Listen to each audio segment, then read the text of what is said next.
Hello, ധന്യസ് kitchen ജേണിയിലേക്ക് എല്ലാ കൂട്ടുകാർക്കും സ്വാഗതം. ഇത് നമ്മൾ വളരെ എളുപ്പത്തിലൊരു വറുത്തരച്ച കറിയാണ് ഉണ്ടാക്കുന്നത് കേട്ടോ. അപ്പോൾ ഇത് ഉണ്ടാക്കാനായിട്ട് ആദ്യം തന്നെ ഞാനിവിടെ ഒരു കടായിലേക്ക് 1 സ്പൂൺ വെളിച്ചെണ്ണ, അരമുറി തേങ്ങ ചിരവിയത്, ഒരു 10-20ഓളം ചെറിയ ഉള്ളി, ഒരു തണ്ട് കറിവേപ്പില, ഇത്രയും ഇട്ട് കൊടുത്തിട്ടുണ്ട്. ഇത് വളരെ ടേസ്റ്റി ആയിട്ടുള്ളൊരു മീൻ കറിയാണ് കേട്ടോ. ഇനി ഇതിനെ ഒന്ന് വറുത്തെടുക്കണം. അധികം എണ്ണയൊന്നും നമുക്ക് ഇതിൽ ഒഴിച്ചു കൊടുക്കേണ്ട കാര്യമില്ല കേട്ടോ. അത് വളരെ ലോ ഫ്ലെയിമിലിട്ടിട്ട് നന്നായിട്ട് വറുത്തെടുക്കണം. ഈ കറി ഉണ്ടെങ്കിൽ നമുക്ക് കാലത്താണെങ്കിലും ഉച്ചയ്ക്കാണെങ്കിലും വൈകിട്ടാണെങ്കിലും എന്തിൻ്റെ കൂടെ കഴിക്കാൻ നല്ലൊരു കോമ്പിനേഷനാണ് കേട്ടോ. അപ്പോൾ ഇതിൻ്റെ കളറൊക്കെ ഒന്ന് മാറി വരട്ടെ. ഇതുപോലെ ചെറുതായിട്ട് ഇതിൻ്റെ കളറൊക്കെ മാറി വരുന്നുണ്ട് കേട്ടോ. ഒന്നും കൂടെ ഒന്ന് കളറായി വരണം, എന്നാലാണ് അത് നമ്മൾ വിചാരിച്ച പോലെ ആയി കിട്ടുള്ളൂ. അപ്പോൾ അതാ കുറച്ചും കൂടെ ഒന്ന് ഇളക്കി കൊടുക്കണം. ഇപ്പോൾ ഒരു ബ്രൗൺ കളറൊക്കെ ആയി വന്നിട്ടുണ്ട് കേട്ടോ. ലോ ഫ്ലെയിമിലിട്ട് തന്നെ ഇതുപോലെ വറുത്തെടുത്താൽ മാത്രമാണ് ഈ തേങ്ങയ്ക്ക് നല്ലൊരു ടേസ്റ്റൊക്കെ കിട്ടുകയുള്ളൂ ഇത് അരച്ചെടുക്കുമ്പോൾ. ഇനി ഇത് ലോ ഫ്ലെയിമിലിട്ടതിന് ശേഷം തന്നെ പൊടികളാണ് ചേർക്കുന്നത്. 1.5 സ്പൂണോളം മല്ലിപ്പൊടി, 1 സ്പൂണോളം മുളക് പൊടി ചേർത്ത് കൊടുത്തിട്ടുണ്ട്. വീണ്ടും ഒന്ന് ചൂടാക്കി എടുക്കുക. അത് ഒരുപാടൊന്നും ഇട്ട് ഇളക്കി കൊടുക്കുന്നു വേണ്ട കേട്ടോ. നമ്മുടെ ഈ കടായി ചൂട് കട്ടിയുള്ളതായതുകൊണ്ട് തന്നെ പെട്ടെന്ന് തന്നെ ഇതൊന്ന് മൂത്ത് വരും. ഇപ്പോൾ നമ്മുടെ തേങ്ങ വറുത്തത് ഇവിടെ റെഡി ആയിട്ടുണ്ട്, കൂട്ടുകളെല്ലാം കൂടെ. ഇനി നമുക്ക് സ്റ്റൗ ഓഫ് ചെയ്ത് വെക്കാം. ഇത്രയേ ഉള്ളൂ കേട്ടോ പണി. ഇനി ഇതിൽ നിന്ന് എടുത്ത് മാറ്റിയതിന് ശേഷം ഒരു പാത്രത്തിലേക്ക് ഇത് തിളയ്ക്കാൻ വേണ്ടി വെക്കണം. നമ്മൾക്ക് ഈ അരപ്പുണ്ടെങ്കിൽ മാത്രമാണ് കറി വയ്ക്കാൻ പറ്റുള്ളൂ. അതുകൊണ്ടാണ് ആദ്യം തന്നെ ഇതെല്ലാം കൂടെ ഒന്ന് വറുത്തെടുത്തത് കേട്ടോ. നന്നായിട്ടൊന്ന് ചൂടാറി വരണം. ഫാനിൻ്റെ ചുവട്ടിലൊന്ന് ഇങ്ങനെ ഇതുപോലെ ഒരു പ്ലേറ്റിലിട്ട് പരത്തി വെച്ച് കൊടുത്താൽ മതി കേട്ടോ. ഇനി ഒരു 10 മിനിറ്റിന് ശേഷം ഞാനിത് അരച്ചെടുക്കുകയാണ് ചെയ്യുന്നത്. മിക്സിയുടെ ജാറിലേക്ക് ഇട്ട് കൊടുത്തതിന് ശേഷം ആദ്യം വേണമെങ്കിൽ ഒന്ന് കറക്കിയെടുക്കാം. ഇതൊന്നിങ്ങനെ ക്രഷ് ചെയ്തെടുക്കാം. ഞാനിപ്പോൾ ഇവിടെ നേരെ വെള്ളം ഒഴിച്ചിട്ട് തന്നെ അരച്ചെടുക്കുകയാണ് ചെയ്യുന്നത് കേട്ടോ. സാധാരണ മീൻ കറിയൊക്കെ നമ്മൾ തേങ്ങാപ്പാൽ ഒഴിച്ചിട്ടൊക്കെയല്ലേ ചെയ്തെടുക്കുന്നത്. ഈ ഒരു രീതിയിൽ കൂടെ ചെയ്ത് നോക്കണേ. ഇതിലേക്ക് ഞാനിവിടെ 1.5 കപ്പോളം വെള്ളം ഒഴിച്ചിട്ട് അരച്ചെടുത്തിട്ടുണ്ട് കേട്ടോ. അതിൻ്റെ കളറൊക്കെ കണ്ടില്ലേ. നമ്മളിങ്ങനെ വഴറ്റിയെടുക്കുന്നൊന്നുമില്ല. പെട്ടെന്ന് ഉണ്ടാക്കാം, തേങ്ങ വറുക്കേണ്ട ഒരു പണി മാത്രമേ ഉള്ളൂ. ഞാനിവിടെ ഒരു ചട്ടി എടുത്തിട്ടുണ്ട്. നമ്മൾ സ്റ്റൗവിലൊന്നല്ല കേട്ടോ വെച്ചിട്ടുള്ളത്. ഇതിലേക്ക് 1 സ്പൂണോളം ഇഞ്ചി ചതച്ചതും, ഒരു 3 പച്ചമുളക് കീറിയതും, ഒരു തണ്ട് കറിവേപ്പിലയും കൂടെ ചേർത്ത് കൊടുത്തു, 1 സ്പൂണോളം ഉപ്പ്, പിന്നെ നമ്മൾ അരച്ച് വെച്ചിട്ടുള്ള അരപ്പ്.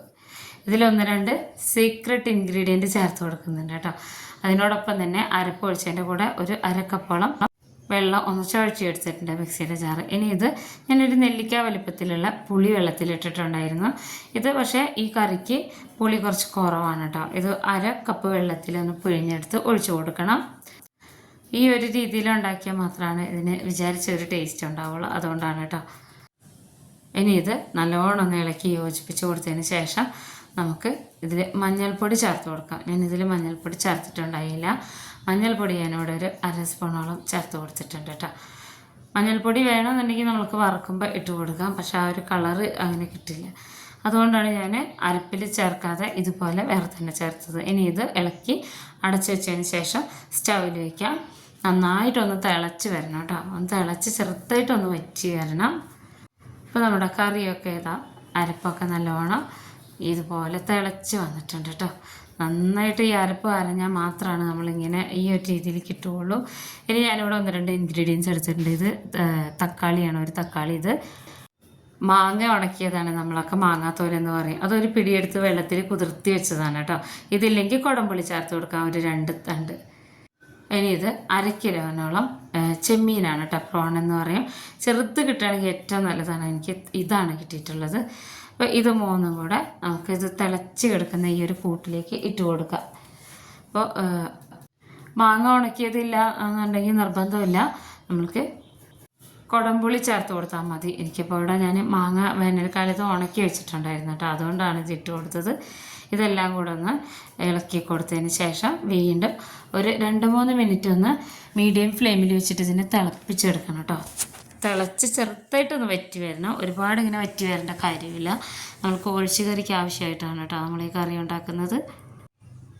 അപ്പോൾ അതാ നല്ലോണം ഈ ഒരു രീതിയിൽ തന്നെ ഇതിനെ തിളപ്പിച്ച് ഒന്ന് വറ്റിച്ചെടുക്കണം. കറി ഒഴിക്കുമ്പോൾ നമുക്ക് അറിയാൻ പറ്റണം ഇതിൻ്റെ ആ ഒരു തിക്നെസ്സും ലൂസും ഒന്നും അധികമായിട്ടില്ല എന്നുള്ളത്. അപ്പോൾ നമ്മുടെ ചെമ്മീനൊക്കെ നല്ലോണം വെന്ത് വന്നിട്ടുണ്ടെങ്കിൽ നമുക്ക് സ്റ്റൗ ഓഫ് ചെയ്യാം കേട്ടോ. ഈ കറി നമ്മൾക്ക് ബർണറിൽ നിന്ന് മാറ്റാം. നമ്മളിത് താളിച്ചിടുക മാത്രമാണ് ചെയ്യുന്നത്. ഇത് ഒരിക്കലും നമ്മളിത് വഴറ്റി കൊടുക്കുന്നില്ല കേട്ടോ. അതിന് പകരമാണ് മസാലയൊക്കെ ഒന്ന് വറുത്തെടുത്തിട്ടുള്ളത്.